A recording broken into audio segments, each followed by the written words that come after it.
Meus irmãos, a graça preciosa do nosso Senhor e Salvador Jesus Cristo seja com cada um dos irmãos na noite de hoje, para o louvor da glória do nosso Deus.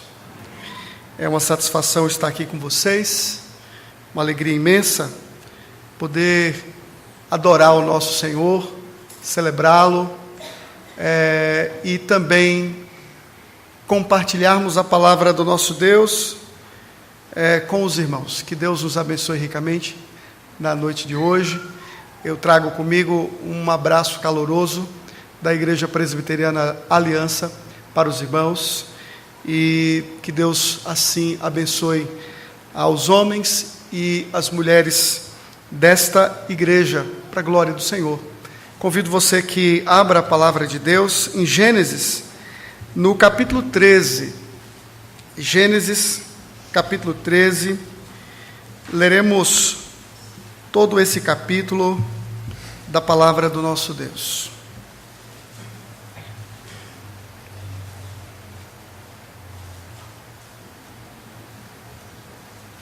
Gênesis, capítulo 13. Assim nos diz a palavra do Senhor. Saiu, pois, Abraão do Egito para o Neguebe, ele e sua mulher, e tudo o que tinha, e Ló com ele.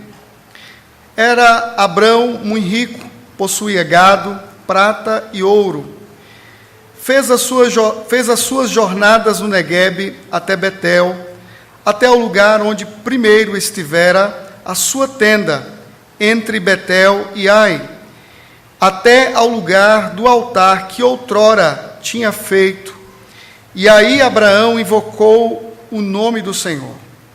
Ló, que ia com Abrão, também tinha rebanho, gado e tendas.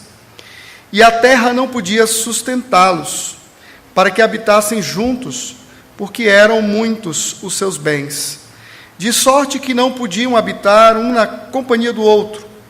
Houve contenda entre os pastores do gado de Abrão e os pastores do gado de Ló. Nesse tempo, os cananeus e os ferezeus habitavam essa terra.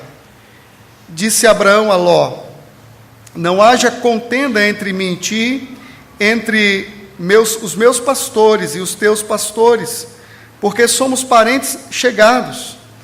Acaso não está diante de ti toda a terra? Peço-te que te apartes de mim. Se fores para a esquerda, irei para a direita. Se fores para a direita, irei para a esquerda. Levantou Ló os olhos e viu toda a campina do Jordão, que era toda bem regada, antes de haver o Senhor destruído Sodoma e Gomorra, como o jardim do Senhor, como a terra do Egito, como quem vai para Zoar. Então Ló escolheu para si toda a campina do Jordão e partiu para o oriente. Separaram-se um do outro. Habitou Abrão na terra de Canaã e Ló nas cidades da campina, e iam armando as suas tendas até Sodoma. Ora, os homens de Sodoma eram maus e grandes pecadores contra o Senhor. Disse o Senhor a Abrão, depois que Ló se apartou dele: ergue os olhos e olha desde onde estás, para o norte, para o sul, para o oriente e para o ocidente. Porque toda essa terra que vês, eu te darei a ti e a tua descendência para sempre. Farei a tua descendência como o pó da terra, de maneira que se alguém puder contar o pó da terra, então se contará também a tua descendência. Levanta-te, percorre essa terra no seu comprimento e na sua largura, porque eu te darei. E Abrão, mudando as suas tendas, foi habitar nos carvalhais de Manre, que estão junto a Hebrom, e levantou-se ali um altar ao Senhor. Que Deus nos abençoe, queridos. Meus irmãos, eu creio que talvez o maior desafio que nós temos como pais, como mães, não é apenas prover o sustento para os nossos filhos, prover a educação, prover comida, prover uma casa, uma educação sólida apenas. Isso tudo é importante.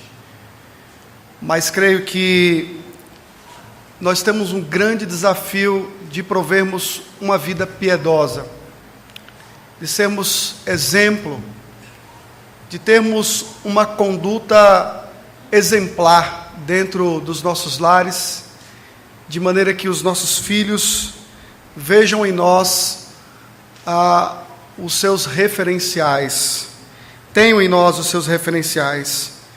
E aqui me faz pensar e analisar aqui o texto de Deuteronômio no capítulo 6, quando diz: ouve Israel, o Senhor nosso Deus é o único Senhor. Amarás, pois, o Senhor teu Deus de todo o teu coração, de toda a tua alma e de toda a tua força.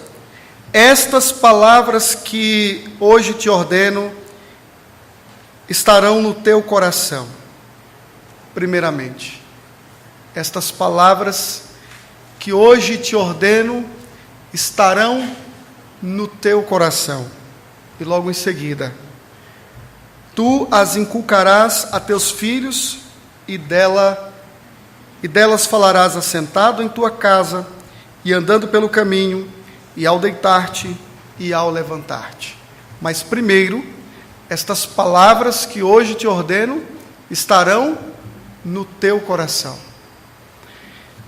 A piedade é uma necessidade de todo homem e de toda mulher que foram alcançados e lavados pelo sangue do Cordeiro, pelo sangue de Cristo. Piedade deve ser o alvo da sua vida, o alvo da minha vida em Cristo. O texto que acabamos de ler, irmãos, traça o perfil de um homem piedoso. Abraão foi um homem piedoso. Isso fica muito claro quando no capítulo 12 o Senhor o chama da sua terra, de Ur dos Caldeus, da sua parentela, e o chama para uma grande missão, para uma terra que ele não havia visto, uma terra que ele não teria de cara, de posse de imediato. Mas ele sai pela fé. O texto bíblico diz que ele atende o chamado do Senhor e ele sai para uma terra que ele não conhece, mas na certeza de que Deus cumpriria a sua palavra e a sua promessa.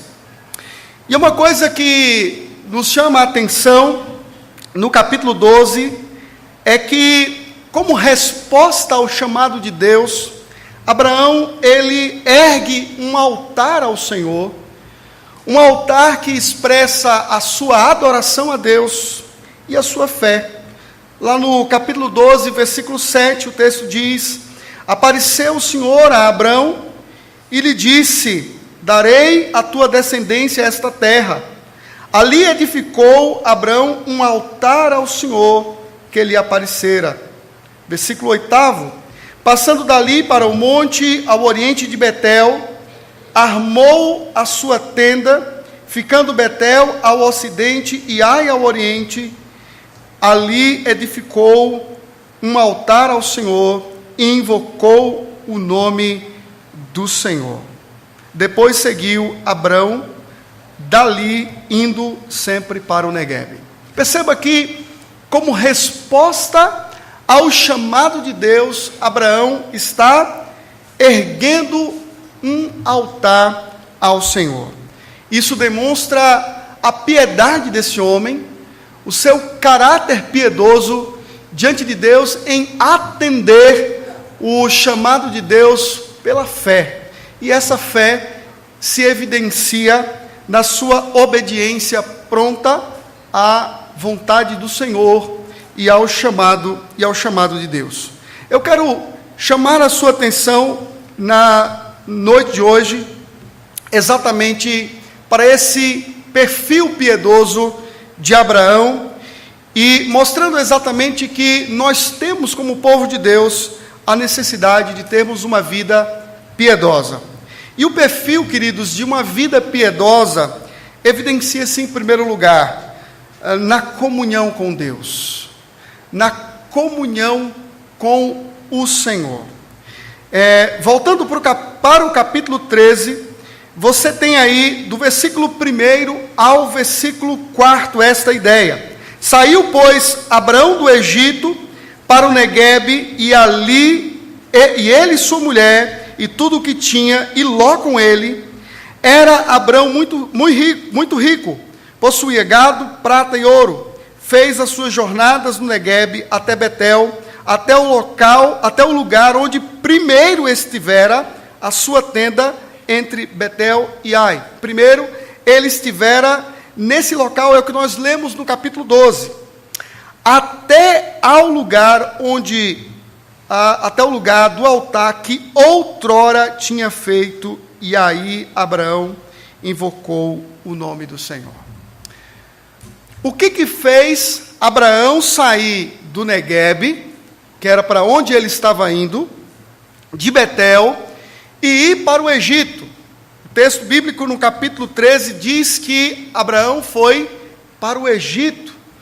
No capítulo 12, irmãos, do versículo 10 ao versículo 20, nós temos um distanciamento de Abraão do altar para o Egito. Isso é muito interessante e é importante perceber isso, porque o texto bíblico diz que havia fome naquela terra, e era uma fome grande, havia muita fome, de maneira que Abraão encontrou no Egito um local que pudesse matar, ou que pudesse providenciar recursos para que a sua fome não o matasse, não o destruísse.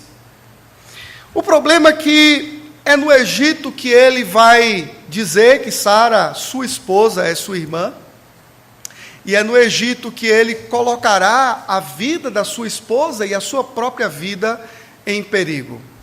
O Egito aqui não representa um lugar de provisão, o Egito aqui não representa o local onde Deus quer que o seu servo esteja.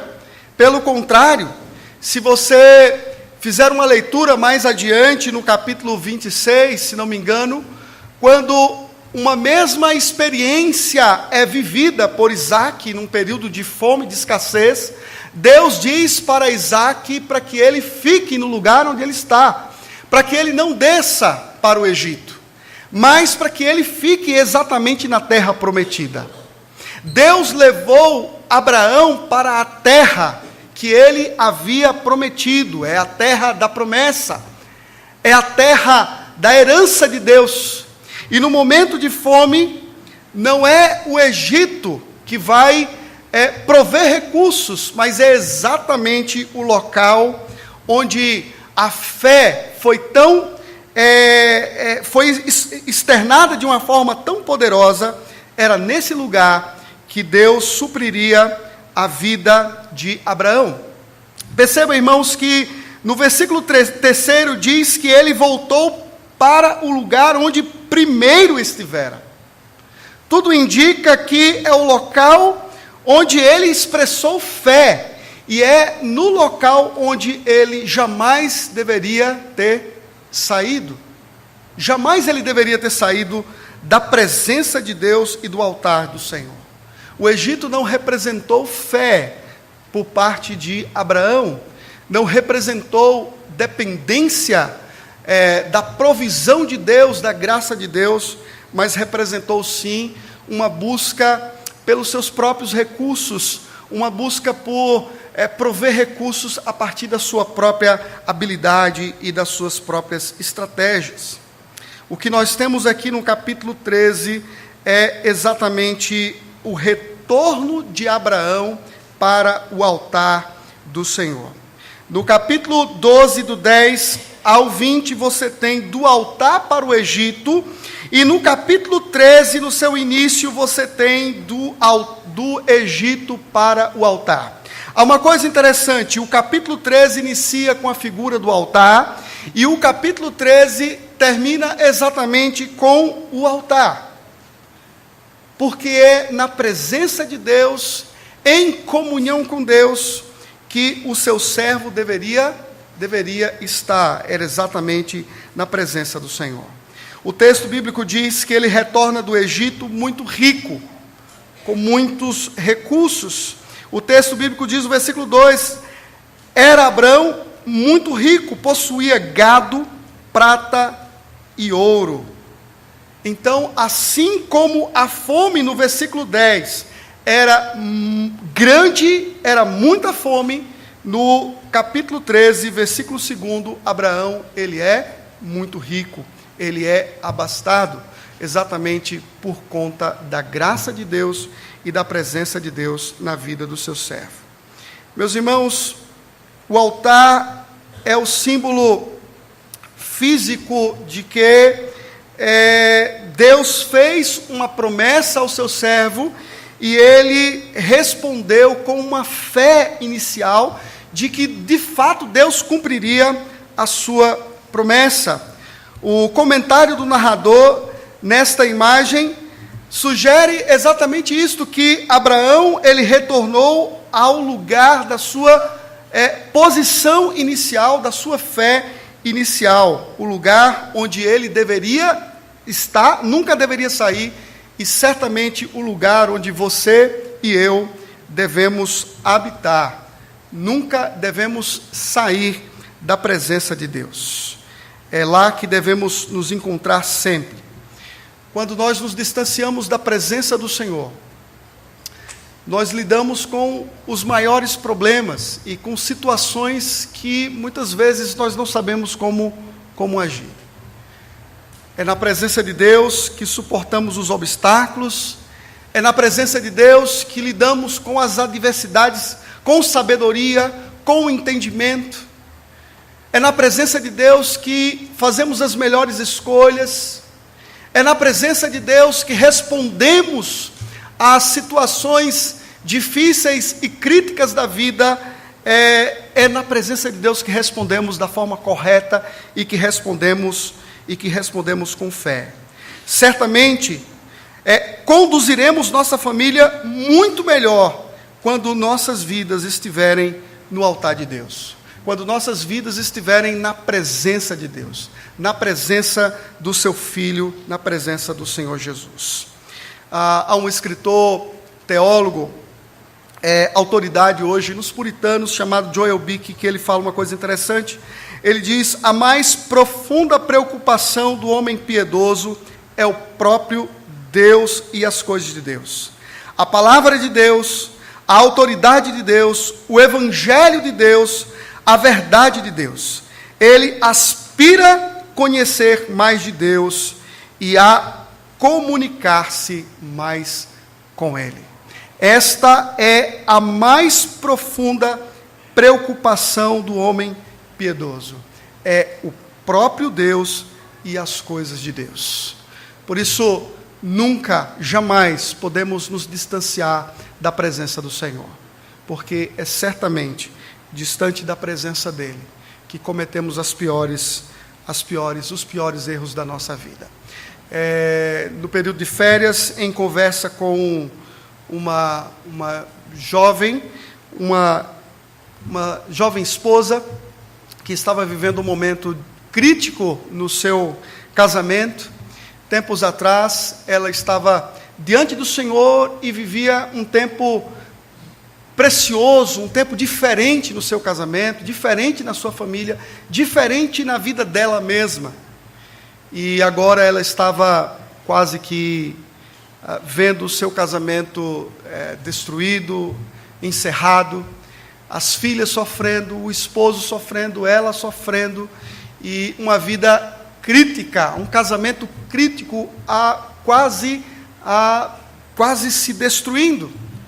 E eu falei para ela algo assim: olha, infelizmente, a sua escolha te levou exatamente aonde você está. E ela disse que é verdade. No período em que eu estive na presença de Deus, ou busquei a presença de Deus, eu vivi os melhores momentos da minha vida. Eu vivi os melhores momentos do meu casamento, os melhores momentos do meu lar, da minha casa. Querido, eu não sei onde você está agora, e eu não sei como você está agora, mas eu sei que é na presença de Deus que você encontrará os melhores momentos da sua vida.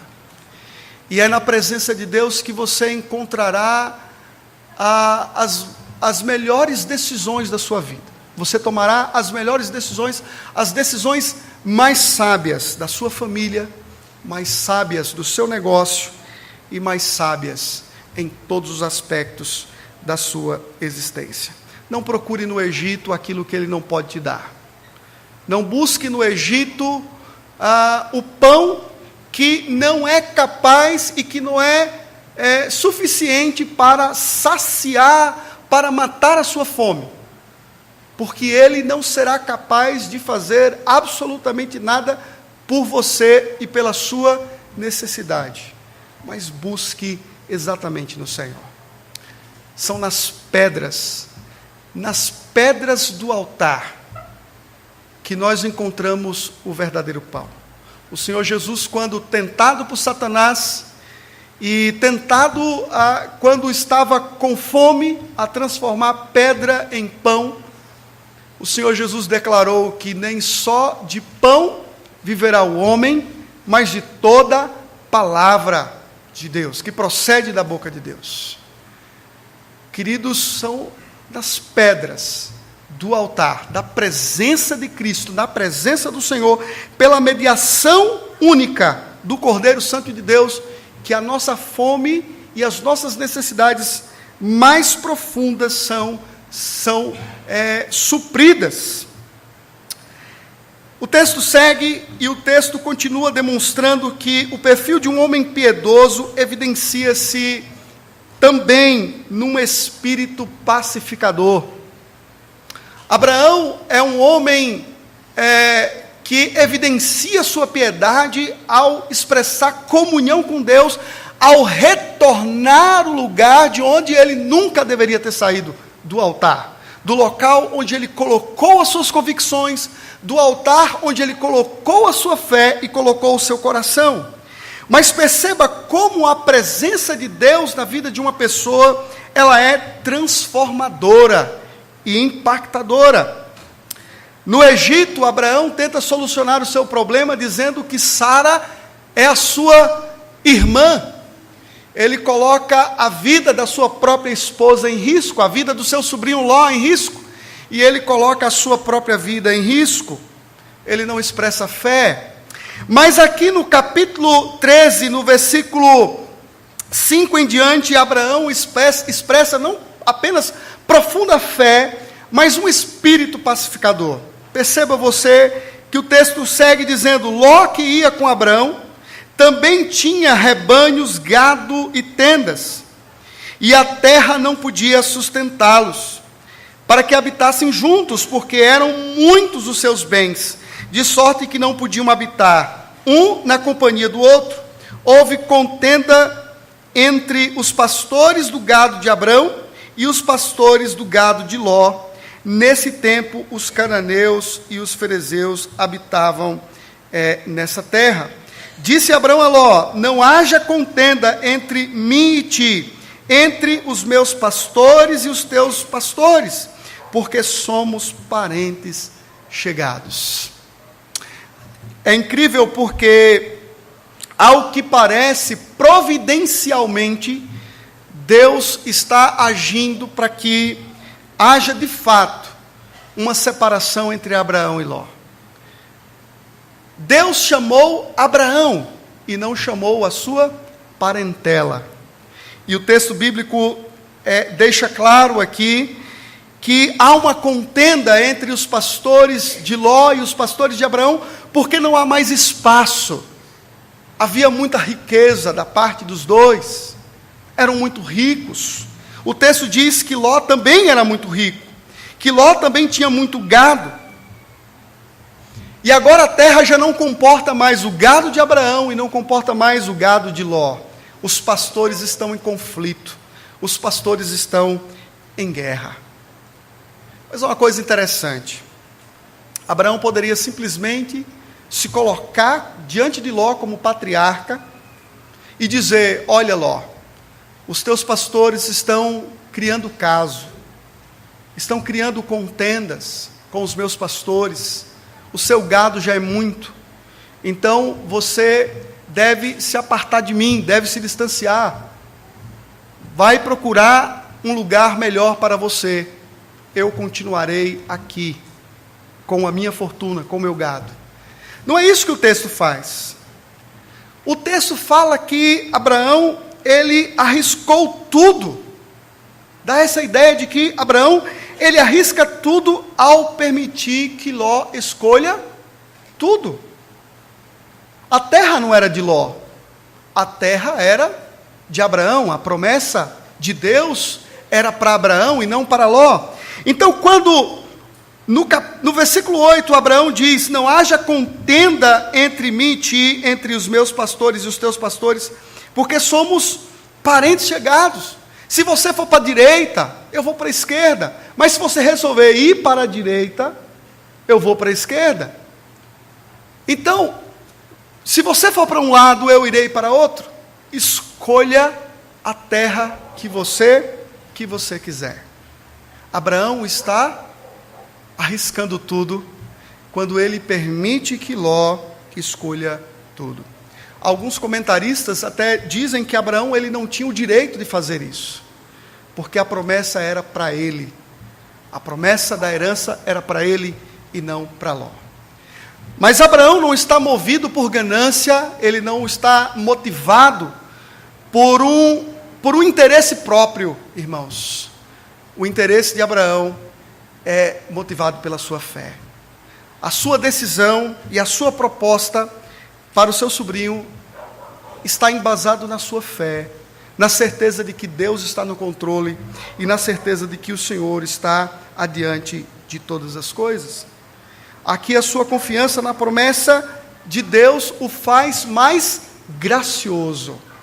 A sua confiança na promessa de Deus o torna mais gracioso. Meus irmãos, percebam que a comunhão com Deus, ela altera a maneira como você vive. A forma como você vive, certamente está fundamentada na maneira como você crê, da maneira como você enxerga Deus. Se você vê a Deus como o Deus soberano de todas as coisas, o Deus que agiu com graça na sua vida ao te redimir, ao enviar o seu próprio Filho para morrer na cruz do Calvário por você, a maneira como você enxerga esse Deus, como você o concebe teologicamente, determinará a maneira como você viverá diante dele e como você se relacionará com as pessoas. O texto deixa claro que Abraão é um pacificador. Jesus Cristo disse isso. Bem-aventurados os pacificadores. Abraão é um pacificador. Ele não quer contendas, ele não quer intrigas, ele não quer desavenças, ele quer paz entre ele e o seu sobrinho, ainda que isso implique em distanciamento e afastamento de ambos. Quantas pessoas estão prontas a brigar, a guerrear? Quantas pessoas estão prontas a comprar uma briga, porque não são capazes de abrir mão dos seus próprios direitos? Eu me lembro de 2 irmãos que estavam em pé de guerra, intrigados, não falavam um com o outro, simplesmente por conta de terreno, coisas tão pequenas, coisas insignificantes. Gente que é capaz de brigar por causa de gado, que é capaz de brigar por causa de terra, que é capaz de brigar por causa de dinheiro e por tantas outras coisas.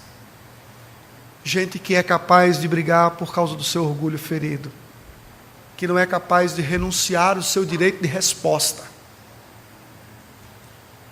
A piedade é evidenciada também na maneira como nós nos relacionamos. A piedade tem a ver como eu vivo diante de Deus, mas tem a ver também como eu me relaciono com o meu semelhante, com o meu próximo. Como eu lido com a minha esposa, como eu lido com os meus filhos. A maneira como nós nos relacionamos em casa. Hoje pela manhã, na escola dominical, na Igreja Presbiteriana Aliança, estudamos exatamente sobre isso, sobre a graça de Deus. A graça de Deus, ela não somente nos salva, mas ela nos capacita a sermos mais graciosos uns com os outros, a agirmos com misericórdia, a sermos misericordiosos e a não sermos pessoas prontas a despejar o furor da nossa ira contra aqueles que não andam e que nem sempre correspondem com os nossos próprios interesses. Abraão, ele não fez isso, pelo contrário, ele foi um pacificador porque ele tinha plena convicção de que a promessa de Deus seria levada adiante e de maneira alguma falharia. Há um outro ponto aqui que eu quero destacar ainda, queridos, que expressa a piedade de um homem, né? O perfil de uma vida piedosa. Evidencia-se também numa escolha de fé. Numa escolha de fé. Veja que no versículo 10, o texto diz: levantou Ló os olhos e viu toda a campina do Jordão, que era toda bem regada, antes de haver o Senhor destruído Sodoma e Gomorra, como o jardim do Senhor, como a terra do Egito, como quem vai para Zoar. Então Ló escolheu para si toda a campina do Jordão e partiu para o oriente. Separaram-se um do outro. Habitou Abraão na terra de Canaã, a terra da promessa, e Ló nas cidades da campina, e ia armando as suas tendas até Sodoma. Ora, os homens de Sodoma eram maus e grandes pecadores contra o Senhor. Nós precisamos olhar para o texto na perspectiva de quem está narrando o texto. Você percebe que no versículo 10, quando diz que Ló faz a sua escolha, ele faz a sua escolha a partir do que os seus olhos estão alcançando. Ele está escolhendo, entre aspas, ou aparentemente, o que era o melhor da terra. Ele está escolhendo a campina do Jordão, que era toda bem regada, é o que o texto está dizendo, toda bem regada, e ele está escolhendo algo que aparentemente é um paraíso. Teria comida suficiente para os seus animais, comida suficiente para o seu gado, mas o narrador deixa duas coisas importantíssimas, duas informações importantíssimas no nosso texto. No versículo 10, entre parênteses aí, você tem: antes de haver o Senhor destruído Sodoma e Gomorra. O que Ló escolheu era como o jardim do Senhor, como Éden.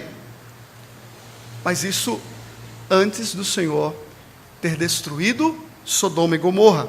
No versículo 13, nós temos uma outra informação importantíssima do narrador.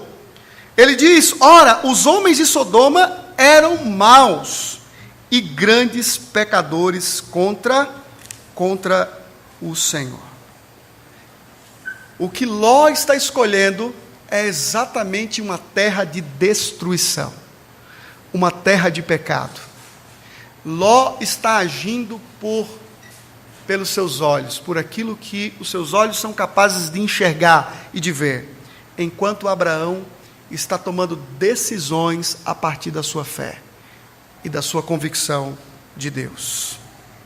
Ló serve de contraste a Abraão, o qual escolhe pela fé e recebe a afirmação divina como promessa do eterno enriquecimento.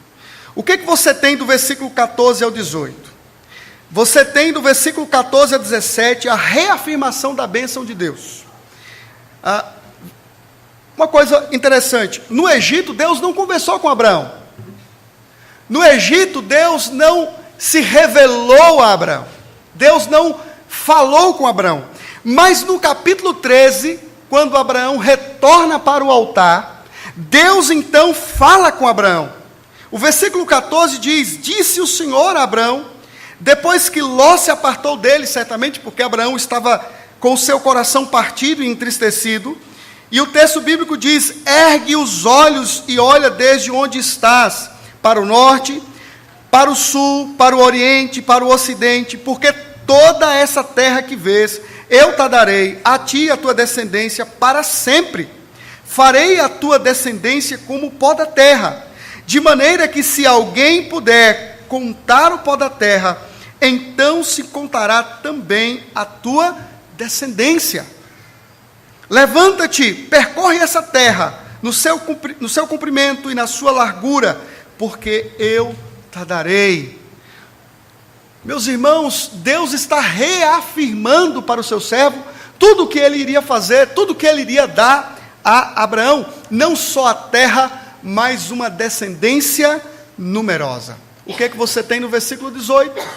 Você tem novamente uma resposta de fé. E Abraão, mudando as suas tendas, cumprindo o que Deus está mandando, foi habitar nos carvalhais de Manre, que estão junto a Hebrom, e levantou ali um altar ao Senhor. Meus irmãos, veja a piedade desse homem, um homem que age por fé, e não pelo que os seus olhos veem. Quantas vezes nós fazemos escolhas erradas, porque não escolhemos por fé, porque não escolhemos com os nossos olhos voltados para Deus, para a sua vontade, para a sua direção, para o seu altar. O texto diz que Abraão responde com fé, e podemos dizer que o segredo para o sucesso é o que vimos no início: voltar para o início de tudo, voltar para a fé, para o lugar onde somos guiados não pelos nossos olhos e desejos, mas pela fé em Cristo. Esse é o segredo do sucesso espiritual da nossa piedade. É quando somos guiados pela fé no Filho de Deus. Quando olhamos para o autor e consumador da fé. Quando Ele é o nosso foco, quando Ele é o nosso alvo maior. Quando as nossas escolhas são pautadas nessa verdade e dirigidas por essa verdade, isso glorificará a Deus, isso honrará o Senhor Jesus, isso magnificará o seu nome, então eu farei. Joel Bick mais uma vez diz: pela fé, os piedosos vivem pelo que encontram em Cristo e não pelo que encontram em si mesmos. Há um outro comentarista, e eu encerro aqui essa exposição. Ele diz o seguinte: esta cena testa o santo com a escolha de fome e pedras na vontade de Deus, ou pão fora dela. Abraão fracassa no teste, porém não nosso Senhor Jesus. Nem só de pão viverá o homem, mas de toda palavra que procede da boca de Deus. Nós que devemos viver a vida de fé, também nos deparamos com esse tipo de tentação. Ficaremos com as pedras da vontade de Deus, ou nos apartaremos da sua vontade em busca de pão? Fora da vontade de Deus podemos achar pão, mas estaremos nos entregando ao mundo rude de Satanás e nos tornando espiritualmente famintos. Queridos irmãos, homens presbiterianos, queridas irmãs, mulheres presbiterianas, que a piedade de vocês sejam evidenciada a cada dia, na comunhão com o Senhor, num espírito espírito de pacificação e em escolhas que glorificam o nome de Deus. Escolhas motivadas pela fé, guiadas pela fé, sempre na direção de Deus. Nunca pelo que o coração e pelo que os olhos de vocês e pelo que o próprio mundo determina, mas por aquilo que a palavra de Deus em Cristo Jesus nos aponta. Que Deus abençoe a cada um de vocês e que esta igreja continue sendo edificada pela fé e pela consagração de cada um de vocês para a glória de Cristo e em nome dele. Amém.